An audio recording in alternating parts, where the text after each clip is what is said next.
Welcome! Today we are going to visit some hidden gems of the Ice Age that are hiding in plain sight in Iowa and see how nature and history have come together to create a stunning landscape. We will be exploring 3 unique geological features called Kames and learning how they came to be and learn what makes them so fascinating. Hello, we are Next Act Retirement and Travel. I'm Bob. And I'm Sarah. And we are part-time retirees traveling part-time to explore as much of the world as we can. Today we'll be exploring in the Midwest, and we'll also be adding that to our Midwest Traveler playlist. Let's head to Pilot Knob State Park, where we will begin our journey back to the Ice Age. Pilot Knob is a park located in north-central Iowa, near the town of Forest City. Please forgive me for a very short digression, but if you love camping, a fun fact is that Winnebago campers and RVs got their birthplace right there in Forest City, which is located in Winnebago County. Pilot Knob is one of the state of Iowa's most scenic and diverse parks. It has over 700 acres of woodland prairie and also unique wetlands. What is especially unique is the Pilot Knob for which the park is named. It is a peak that reaches over 1,400 feet above sea level. Now, let's take some time to explore this peak. We have come today to hike to the top of Pilot Knob. We have parked in the last parking area before you must climb to the top. From the entrance of the park until we got to the parking lot where we stopped, it was a mile, no more than 2 miles, and it was uphill all the way. So we have already come quite a bit of the ways up the hill to the top of Pilot Knob. You can see where we're going to walk and that it is also a very well-maintained trail. This natural area is one of Iowa's oldest state parks. It was purchased in 1920 by 58 individuals who contributed $7,000 each. In 1921, the state of Iowa purchased the same land for the same amount. In 1934, the Civilian Conservation Corps was brought in to make improvements to the park. One of the improvements was the construction of this tower. It was made in a rustic style and included glacial boulders collected in the area. It's approximately 33 feet tall, and from the top of it, you get an impressive view of northern Iowa and southern Minnesota. The tower and other projects completed in the park by the Civilian Conservation Corps have been placed on the National Register of Historic Places. When I was young, I remember coming to this park once or twice and climbing this tower, and as a little kid, I thought it was just so high and so scary to climb to the top and look over at the land. And it is a tower, but it is only 33 feet high. So it's funny how a childhood memory of what was really tall and high is different from what we feel about it today. The mound or hill is called Pilot Knob because it was a guiding point for Native Americans, settlers, and homesteaders making their way across the open prairie. You might think, nice, Sarah and Bob, a hill. You Midwesterners are so easily entertained. We have to tell you, though, that this is a special hill. To tell you why, we have to go back 14,000 years, back to the Ice Age. To talk about these special features, we have to talk about the Des Moines lobe of the Wisconsin glaciation. Let's look at this map of the ice sheet of the Des Moines lobe advance. The Des Moines lobe was the last ice sheet to reach into Iowa, and it was active 12,000 to 14,000 years ago.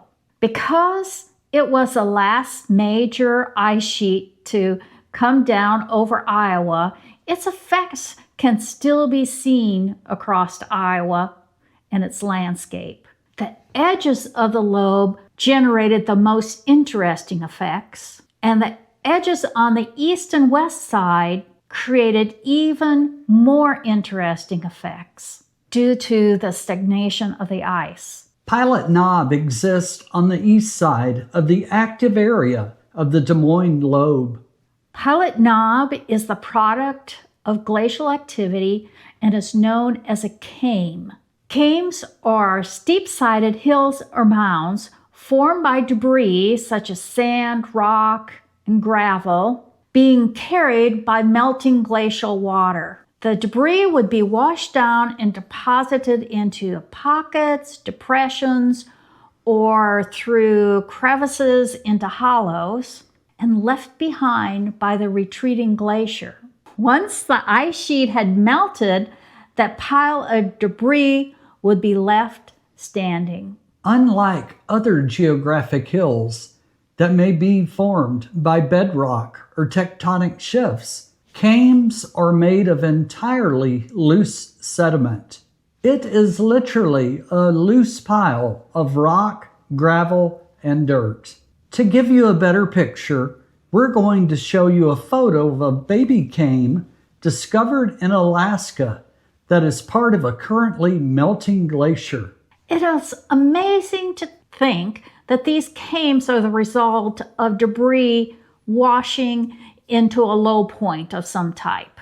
If Pilot Knob is 1,400 feet above sea level, and it's a pretty tall hill, think of how much higher the glacial ice sheet had to be in order to allow that material to drain into some sort of low spot. That is almost unfathomable to think about. The large kame known as Pilot Knob is not the only kame in the area. As we look over the topography that we could see from the top of the tower, we should also take note of other ridges and mounds formed by glacial activity. These mounds and ridges are crucial to the park's diverse ecosystem. They offer habitat for wildlife with different plants and animals thriving in this unique ecosystem. The kames are not the only products of glacial activity in this area. There are also a number of lakes or wetlands that are the result of other glacial activity. To state it very simply, what would happen is that a large block of ice might become stranded from the rest of the glacier and maybe even covered with dirt or plants growing on it. When that block of ice, and it's hard to imagine how big these blocks of ice must have been, when these blocks of ice would eventually melt, left behind would be some type of lake or wetland. Most of the lakes in Iowa and also Minnesota, the land of 10,000 lakes, are the result of this type of glacial activity. These lakes or ponds are also known as kettles or prairie potholes. So the topography around Pilot Knob, where there are knobs and these kettles, is known as knob and kettle topography. In the park, there is also what is called Dead Man's Lake. Recent studies have identified this feature as a fen. This is a pretty rare type of wetland that is fed by not only groundwater, but also rainwater. It is a one-of-a-kind in Iowa. It is also unique because on the western portion of this lake, there is a floating mat of sphagnum moss. And further on top of that moss, there are some rare types of flora and fauna growing. So what else can you do in the park besides admire the special hill and the floating sphagnum moss? Well, there's a hidden amphitheater that you can discover. There's a campground You can walk or hike along the trails through the hills, or just have a picnic at one of the shelter houses. While I was doing my research on Pilot Knob, I actually became a little bit fascinated by this incredible glacial activity. So I asked myself the question, were there any other Kames in Iowa? The answer was that there are at least 2 other significant Kames in Iowa. And so I had to go and visit both of them. One is called Ocheyedon Mound and the other Pilot Mound. Let's take a look at those as well. We went to Pilot Mound first. It is located kind of at the south end of the Des Moines Lobe. We came and approached Pilot Mound from the west, which was kind of an interesting effect because as we had been driving for at least 60 miles to that point, we were in fairly flat topography, just wide open flat farmland. And as we were headed east to reach the mound, suddenly the land changed to be a little rougher and pick up some hills. And then pretty soon in the distance, we did see a large hill. And we said to each other, is that Pilot Mound? Is that it? And it was amazing that you could see it from quite a distance away, and it was very distinct to us driving in the car. I'm going to put up a couple of photos of it. I found, however, that I think it was hard to have the photo portray just the difference in the maybe even dramatic difference in topography from where we were at to where the mound is, but I'll see what I can do with my photography and film. And in fact, when we were on the flat farmland, you could see the hill for at least 5 or 6 miles away. The road to the mound had several swales before we turned off and headed to the top of the mound. You can also drive to the top of the mound, and the mound is 1,096 feet above sea level. The view from the top was a little bit limited because it is kind of surrounded by trees. It was a very wooded area. It's a state forest. But we were there before all the foliage had come out, so we could kind of see between the trees. I hope by showing you what photos or video we have of this, you can see that where we are up on the top of the mound is significantly above the rest of the plains below. Our third Kame, and the highest in the state of Iowa, is located on the western edge of the Bemis End moraine of the Des Moines Lobe, which is located around 20 miles west of Spirit Lake, Iowa. This Kame has been set aside as a preserve. It is different from the other 2 Kames because they were covered in trees, and this Kame is covered in natural grasses and prairie. Here we are at the Ocheyedon Mound State Preserve. That is the mound in the background, and we're going to go take a walk up it. If there were no glaciers, there'd be no Iowa farms. When glaciers moved across Iowa, they shaped the landscape and left behind natural resources that made the region a good place for people to settle. The ice sheets formed a gentle rolling landscape that was covered in sediment, which allowed prairie to grow and generate some of the richest soils in the world. Melting ice also formed lakes, rivers, and streams that were crucial to the region's growth. The family that owned the farm that contained this mound gave it to the Iowa Heritage Foundation in 1980. In 1984, the mound was dedicated as a geological state preserve. The property is now owned and operated by the Osceola County Conservation Board. The mound has a height of 1,613 feet above sea level. It's one of the highest points in the state of Iowa, and it covers over 40 acres of land. Rocks of various sizes and colors are intermingled on the mound, such as granite, Sioux quartzite, and limestone. Prior to pioneer settlement, Sioux Indians were frequent visitors to the mound. They called it Ashea or Akishea. I am just guessing at those pronunciations. And these words to them meant the spot where they cry. Pioneers used this mound as a reference navigation point in their travels. Okay, we've reached this peak. Now let's just take a 360 and go around and see what we have.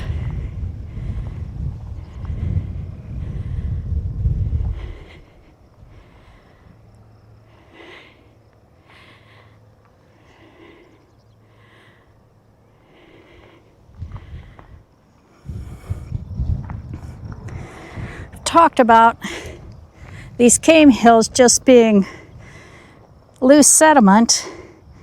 I think if you look down at that pathway there, you can see it's just kind of dirt and gravel. I guess there's one other little peak we can conquer if we want to.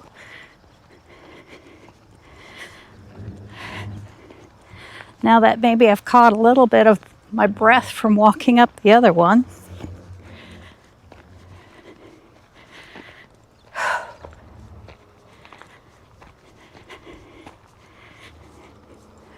Well, we've gotten to the top of this peak and we can see some more Iowa farmland.